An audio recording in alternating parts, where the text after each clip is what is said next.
আবার এই পাশে আরেকটা ভাস্কর্য আছে। এই ভাস্কর্যটা শুধু মুক্তিযোদ্ধাদেরকে তুলে ধরা হয়েছে। আসসালামু আলাইকুম guys, welcome to the my blog. আজকে ব্লগটি হচ্ছে জামালপুরের বকশীগঞ্জ থানার ধানুয়া কামালপুরে ঐতিহ্যবাহী ভাস্কর্য নিয়ে। এখন আপনারা বর্তমানে যে ভাস্কর্যগুলো দেখতে পারতেছেন, এই ভাস্কর্যগুলো হলো আগেরকার দিনের মানুষ যেভাবে জীবনযাপন পরিচালনা করত এই সবের দৃশ্য। অবশ্যই এই ভাস্কর্যগুলো বানানো হয়েছে বাংলাদেশের শেষ সীমানা ভারত বর্ডারের কাছে, যার জন্য আরও ঐতিহ্যবাহী হয়ে উঠেছে।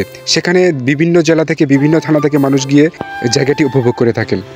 অলরেডি আপনারা দেখতে পাচ্ছেন এখানে অনেক মানুষই আসা যাওয়া করতেছে। অবশ্য আজকে দিনটি বৃষ্টি দিন ছিল, যার কারণে মানুষ এখনও আসতে পারেনি।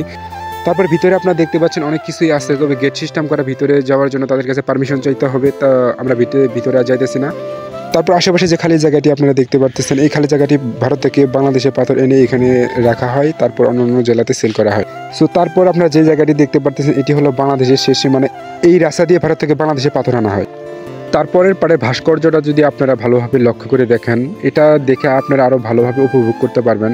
আবার এই পাশে আরেকটা ভাস্কর্য আছে। এই ভাস্কর্যটা শুধু মুক্তিযোদ্ধাদেরকে তুলে ধরা হয়েছে।